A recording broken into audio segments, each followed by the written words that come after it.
assumptions there, I think. So I basically took these two observations and said, I think digging deep into the raw data might be a valuable thing to do, and in looking at the role of different environmental covariates within those raw data might prove useful. In doing so, we've looked at a variety of flow variables, and the short take-home message here, and I'll get into the methods a little bit later, is that spring flows explain very little of the variation in the trawl data. There's not a strong signal. There's lots of unexplained variation beyond flow. Year, which is a categorical proxy for the environmental conditions of the system at any given year, actually did better in a statistical sense. It explained more variation than any of the spring flow information. Different species had different relationships with flow. That is, different flow variables provided the most statistically explainable fit to the data. There was no single flow variable that provided, kind of a universal signal across species. In fact, delta smelt actually had an inverse relationship with the spring flow variable. That is to say, low flow led to higher catches by the trawl. Turbidity was an emerging variable that had actually a stronger relationship on the underlying data than any of the flow variables did. So these are take-home messages. We'll expand on them briefly as we go through the talk here. Some ideas for further analysis. I think this is happening, and I was encouraged to see the slides and the discussion this morning, but I would really recommend taking existing data, therefore not a lot of extra resources are needed, and initiating sort of broad-scale temporal and spatial analysis of habitat utilization. Dig deeper into the turbidity abundance relationship. Admittedly, the turbidity metric I have for the analysis was coarse, using Secchi depth. There are better data sets out there. I think that this can be a fruitful line of research in the future. One of the things you'll see when I present the indices is that the average catch rates for a lot of the target species are quite low. I highlight here just 0.17 delta smelt per toe is the long-term average across 1967 through 2010. That's basically saying on average you can expect to catch 0.17 delta smelt per each trawl toe. Is that a robust enough measure to infer changes in population? Are you catching and sampling enough to do so? I don't know. The reason this is quite low in my view is because there's lots of zeros in the data set. There's lots of trawl toes for which no animals were caught. And so this effectively brings down your average catch. Why are there not, why are there so many zeros? It could be that they're over the time series of interest here, the 60s to 2000, you've always had depressed abundances. The alternative is that the sampling platform isn't effective at capturing the target species, or the distributions of the target species have moved to areas that aren't routinely sampled. I think this is an area of further research that could be useful in untangling the underlying relationships here. Similar trawl survey that we have in the Chesapeake Bay for juvenile fishes, a couple of the species I've just picked out of the report, the average catch rates there are 10 to 20 fish per toe, just to give you some scale of comparison. You sample a lot, or at least the fall trawl survey samples a lot. 100 samples per month for 4 months is quite a lot compared to most other programs. You'll see that the precision of the estimates that I've calculated is pretty good. So maybe there's a possibility of optimizing the sampling allocation. Has this been done? Is it possible to reduce the sampling effort and still maintain the same levels of precision with your indices? If you can, that frees up valuable resources that can be devoted to looking at pilot studies for understanding different abundances in different locations, maybe more behavioral studies investigating diel movements of fishes. Sampling consistently over a 24-hour period gives you a sense of the diel behavior of some of your fishes. You have planktivores that are your target species. Plankton distribute differently at night as compared to day, so it stands to reason that the fish would distribute themselves differently over night and day kind of comparisons. And investigate net trawl performance. There was some great stuff earlier today about the use of hydroacoustics, underwater cameras. This is great. I would strongly encourage that and suggest keep going in those directions. We need to understand and guarantee that the net is performing consistently over all areas, over all times, over all flow regimes that it might be deployed. So what was my thinking and where did I sort of arrive at these analyses? Of course, we read the 2010 flow report and started looking at some of the literature that was cited there. I've listed those papers here. And those papers are great. They suggest that there's a relationship between flow and abundance, or flow and, abundance and X2. But as I noted earlier, they all rely on relating the indices themselves to these environmental variables. And the assumption underlying is that the index is truly representative of abundance.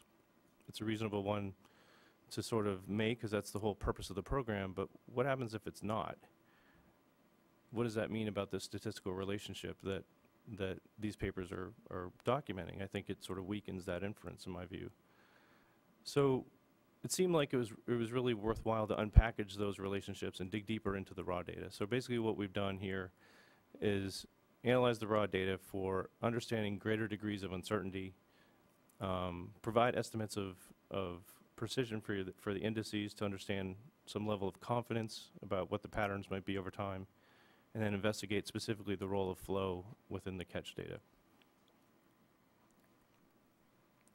I should thank Ken Newman here in this paper, because really, as I was moving through this analysis, I was kind of coming up with all these ideas, and when I encountered his paper, it really galvanized my thinking, because I think he laid out a lot of the same ideas that I was coming to sort of independently. So about the indices and about the units, so here's an example. Delta smelt, longfin smelt in 83, 84, go from 11,864 to 7408 fish caught times water volume. It's a drop, but I have a hard time understanding what that means. And there's no estimate of error associated with that, with those indices. So there's no level of confidence that can be inferred. So really what I took was sort of comments from Ken in his discussion of this section of this paper. I applied statistical models to the data to sort of develop indices with more interpretable units, with measures of precision, and with tests of significance and understanding of environmental variables. So some initial results, some initial impressions. The catch rates for many target species were very, very low, I have to admit. Delta smelt, the average catch per tow for the entire time series was never greater than 1, using the methods that I applied. The long-term average was 0.17 fish per tow. For split tail, it was never greater than 0.15, with a very low long-term average of 0.02. This is 2% of fish of one fish per tow. It's pretty low. Default minimum water trawl survey also uses a fixed sampling design, so I'm wondering about the ability for this program to provide valuable information on habitat preference and habitat change. This figure up here is taken from Ken Newman's paper. It depicts the sampling regime for the trawl survey. It slices the delta up into regions, which is good, stratification by area, and then there are samples allocated within each stratum for sampling. But these samples or sampling locations are visited every year, or every month even. And so what we have here is, if the distribution of the fish are changing, are we able to detect that if we're visiting the same locations month after month, year after year? We have sort of a confounded problem, right? If fish distribution is moving to areas of where sampling is occurring, then we'll see an influx. We'll start to collect more and infer that the population is growing, and it may not be. It just may be that movement has changed.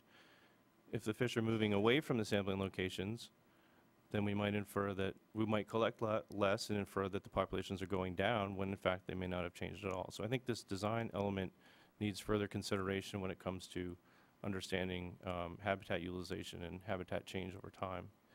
And I think there's some growing evidence, and we saw it this morning. The independent panel noted it, that there may be in fact some habitat shifts with several of the main species. Okay, here's the big statistical jargon slide, and we'll move on after that. For the interest of transparency and clarity, the methods I used involved application of generalized linear models. These are statistical models that are commonly used to derive indices of abundance. I've done it millions of times for various stock assessments. The literature's full of these kinds of analyses, so there's nothing unique and new here. One challenge was dealing with the large number of zero tows in the data set. Zeros are problematic for these models, for most of them. You might see plots where there's log of catch plus 1. That's an artificially added value to get away from 0 so that you can actually do some analyses. That works when there's a small fraction, but but the fraction of zero tows for some of the species is on the order of 70%, 60% in some years. So I handled it in a way where I split the two out. I split the proportion or the probability of getting the target species, at least one, a presence-absence kind of analysis. I handled that separately, and then I focused on those tows where fish were actually captured, tried to derive an estimate of the mean abundance there. The GLM model allows us to introduce covariates. So the covariates that emerged, I considered various combinations of different sampling and different environmental covariates. Those that emerged as providing the most parsimonious or the best fit to the data were year, month, area, and Secchi depth.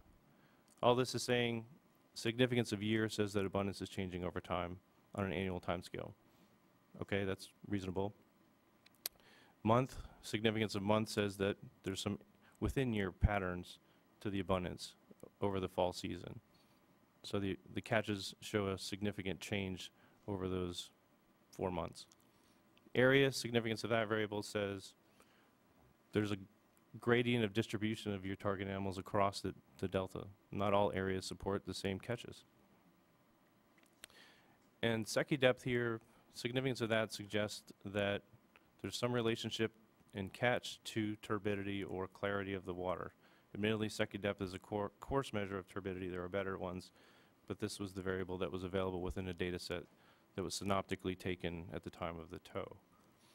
Let me orient you to the figure. So here are the indices, measures of variation, and long-term averages for delta smelt, longfin smelt, split tail, starry flounder, threadfin shad, and crangon species, so your shrimps. Time is on the X.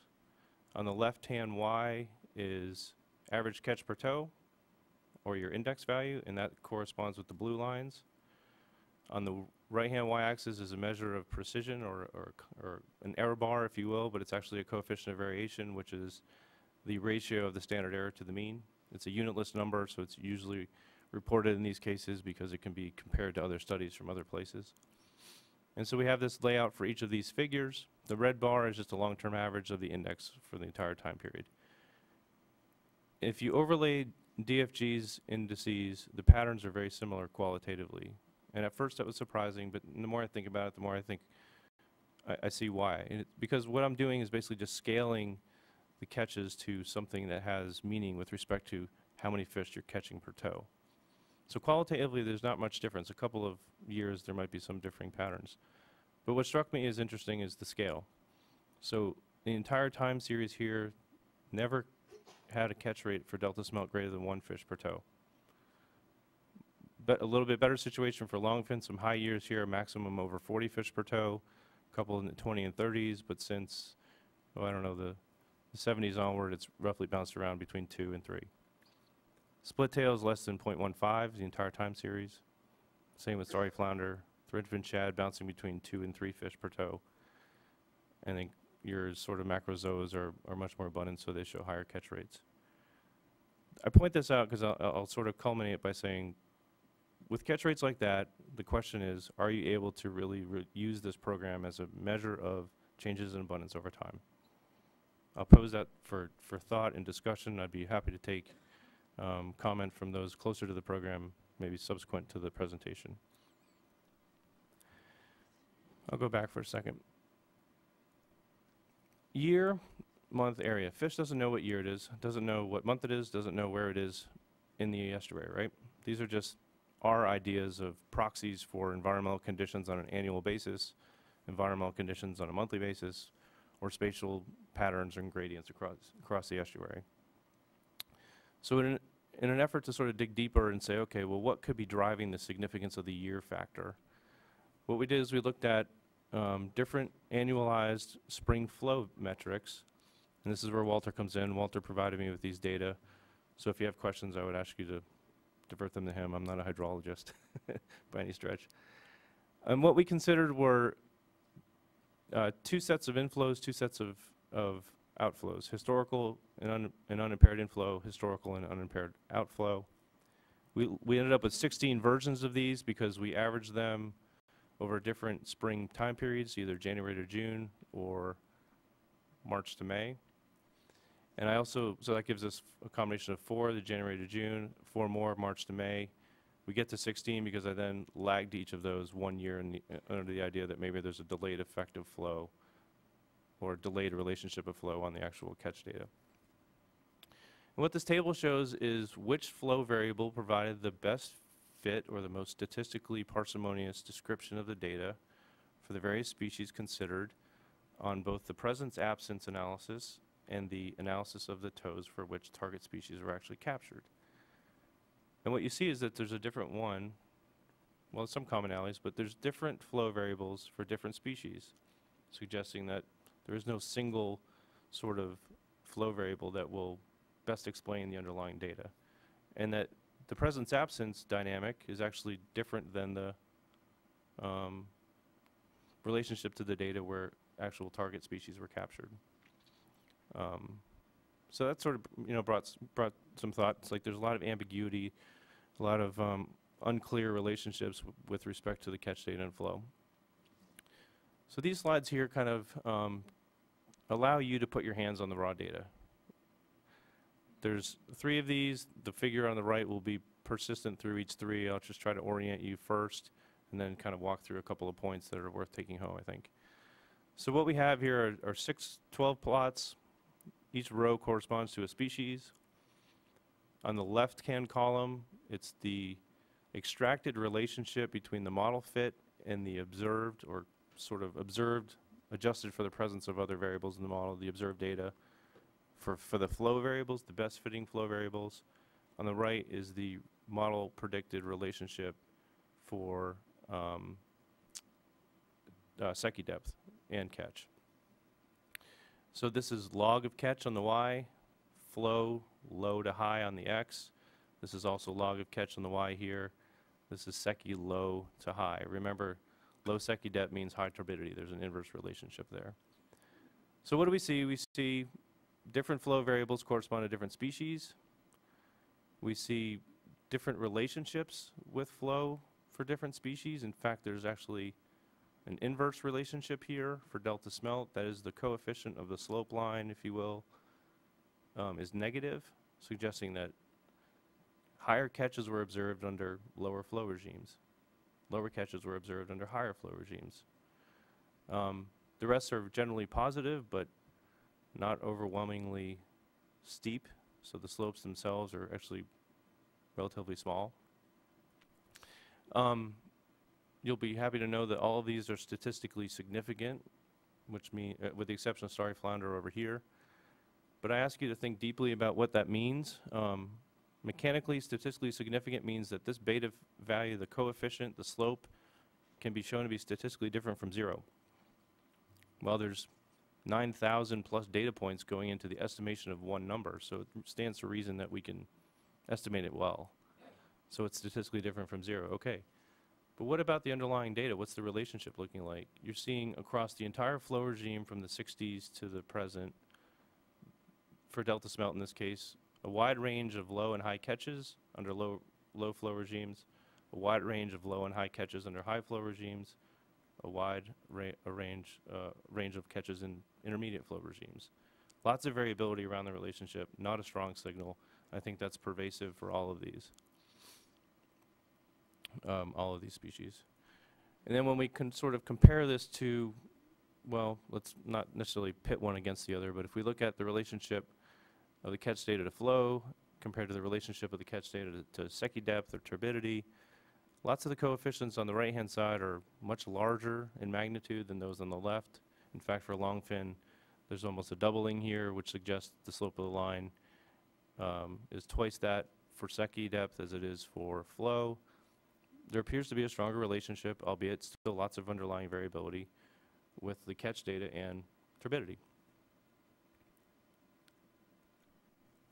Well, in my readings of the literature, I came across 2 sort of characterizations of turbidity in the delta over the last several years. Jim Clarence paper here plots average turbidity in the delta over 1975 to 2008 and suggests that there's a 40% decline.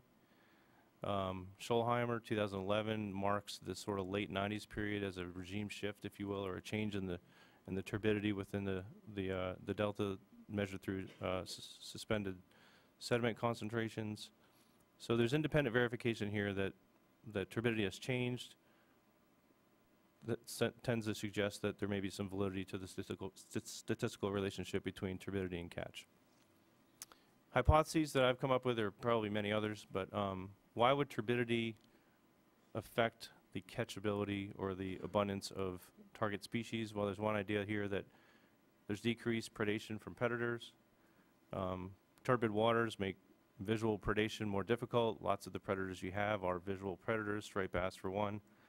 So there's a possibility that there has been an actual increase in abundance under higher turbidity conditions through mechanistically a decreased predation impact.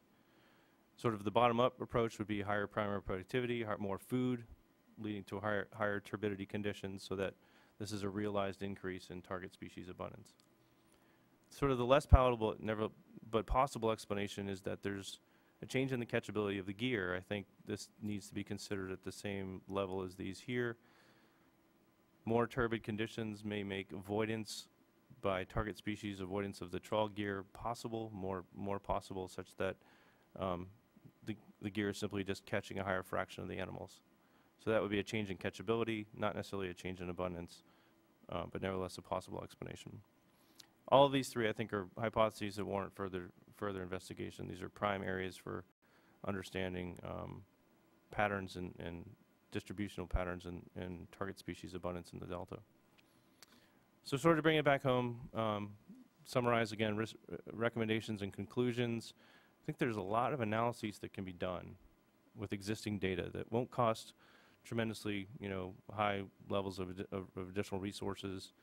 I think investigating this turbidity thing, as I've said, is a very viable approach here.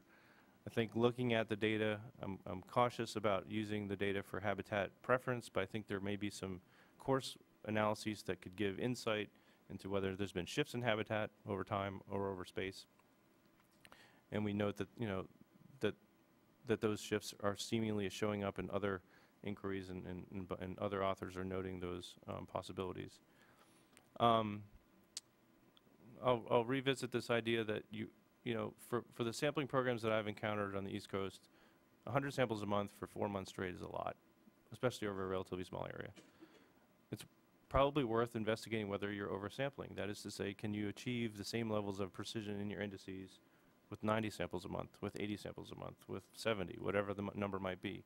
This is an analytical exercise in optimization of sampling allocation. There's much guidance in literature to do this. In the event you can trim some samples and still maintain acceptable levels of precision, that frees up resources to do lots of different things.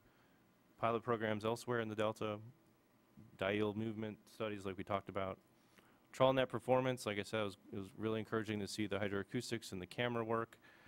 I'll point out here, we've brought our gear up to Memorial University in Newfoundland. They have the world's largest flume testing tank for trawl gear. They basically build you a small scaled down version of your trawl net. They drop in the flume and they ask you what flow and what current parameters you want to test your net at. We learned amazing things. Our net does not behave like we thought it did, and adjustments need to be made for the misbehaving, if you will, the lack of consistent geometry of our gear. This can be fruitful as well. Exchange staff. We've sent our staff up to the Gulf of Alaska for trawl surveys. We've learned from them. We brought their folks onto our boats. We've gone off Georges Bank. We've gone down south on the U.S. Exchange staff. I mean, take notes from other people. There's lots of people conducting these kind of programs around the U.S. I bet you don't have a trawlers union in Chesapeake Bay like we do in the Delta, do you? Trawling's not allowed in the Chesapeake Bay, commercially.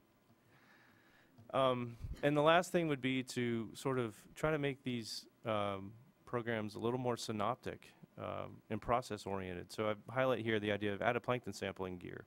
You do lots of plankton sampling, and that's great, but do you do it at the same time you capture fish? If you can characterize the predator field simultaneous with the prey field, combine that with diet composition studies that are ongoing, then you now have the ability to infer prey selectivity and really understand what portions of the food web may be responsible for production of your target species. Dr. Latour, I have a question for you, and you'll have to pardon me because I'm certainly not a scientist, which is probably very evident. But You know, you mentioned the efficacy of these trawls and the efficacy of trawls that you were conducting on the East Coast, and changes in the structure of the net is what was discussed earlier. But even if one method isn't perfect, aren't the results relative? I mean, it would seem to me that as we explore methodologies that might be more efficient, we change or throw out all of the old data. How do you correlate that data and don't just start from square one? I'm Right. pardon my confusion there, but I don't understand that. The two things you want to convince yourself that are happening are that you're sampling enough of the population to separate the signal, the mean relative abundance, from the noise. So you need to encounter enough animals on enough of a frequency to say, yes, we can pass the red face test, we feel like we're doing that. The other is maintaining consistency, because the time series relies, interpretation of the time series relies on consistent behavior over time. Entertaining changes needs to occur, but as sort of an add-on or an evolutionary process. You have to maintain your basic core function, but then you need to add on new and evolved ideas in response to different data needs, different data-driven questions, those sorts of things. But these are sort of layers of your program that ultimately you never give up that core functionality, because your time series is that important, but you're gaining sort of in a compound fashion additional information because you're thinking about things differently and evolving the way in which you're approaching the sampling program. So these can be add-ons. Adding on a plankton net doesn't compromise your trawl catch per se. It may not, or it may, I don't know. I'm just thinking kind of hypothetically here. You're still maintaining your same tow dynamics and your same tow specifications, but now you're adding an additional data source or additional collection of information that allows you to infer things about food web interactions in addition to relative abundance. So it's building that sort of add-on process. Last slide, just to summarize conclusions. We need to think about whether the trawl survey can be used for documenting changes in habitat or even developing habitat preference capabilities. There may be some evidence growing that the habitat utilization of many species is changing. We sort of have fixed to some degree what I consider to be the hard, difficult interpretation of what the units of the indices are. We've provided some estimates of precision, and they're generally good, so that was encouraging. But the catch rates themselves were pretty low. So I would just sort of suggest that stimulates discussion amongst those who are closer to the program. Looking at the covariates, no flow variable explained much of the variation in the abundance. There's lots of unexplained variation in the model, suggesting that there may be a synergistic effect of many things happening here that are structuring the abundance and distribution of animals. Statistically speaking, different flow variables worked well for different species, so there's no single overriding variable there that seemed to dominate all of the data sources. And the coefficients themselves were actually quite small. So the lines that you saw are relatively horizontal, suggesting not a strong relationship of catch to flow. In fact, the relationship of catch through turbidity as measured by Secchi depth was was stronger almost universally in all cases. Rather technical discussion, I apologize for that at the end of the day, but hopefully you found it useful. I'd be happy to take questions, and I appreciate your time.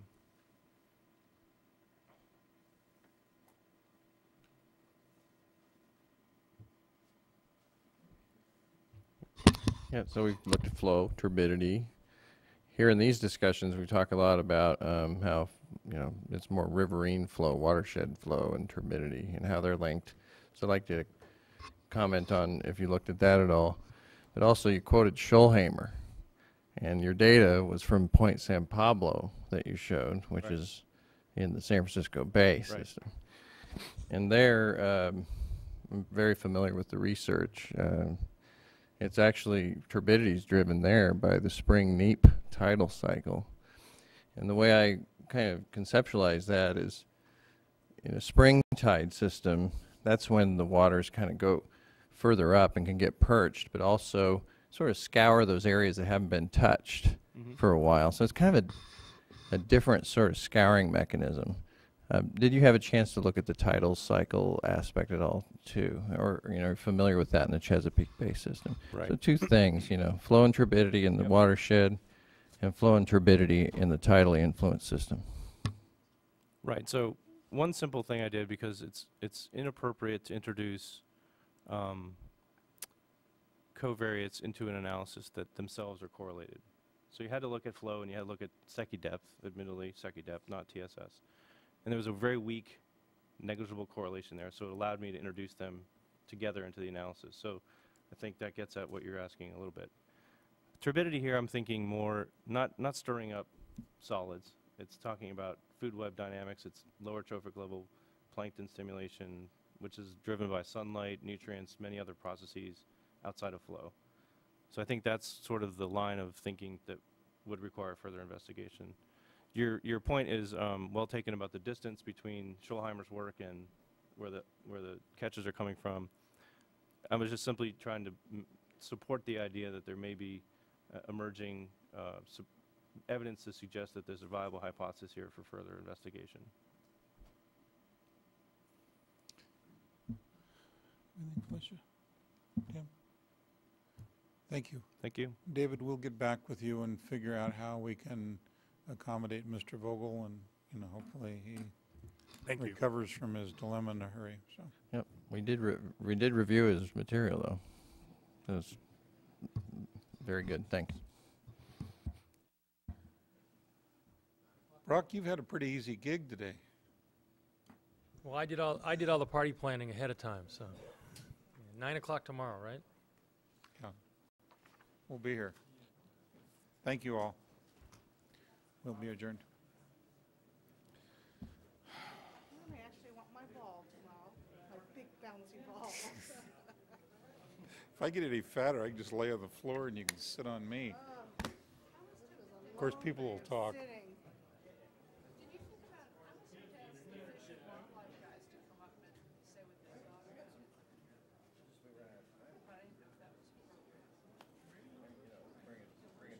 It would open the door, but, you know, maybe we can do it during the, we have some allocated time for questions tomorrow. Maybe, I think they'll all be here. I would hope.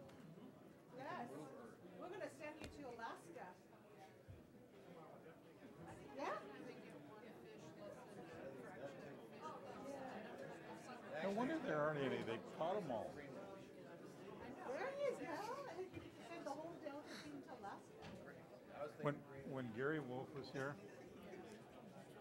we were approached about having a Delta smelt refuge, you know, a breeding stop.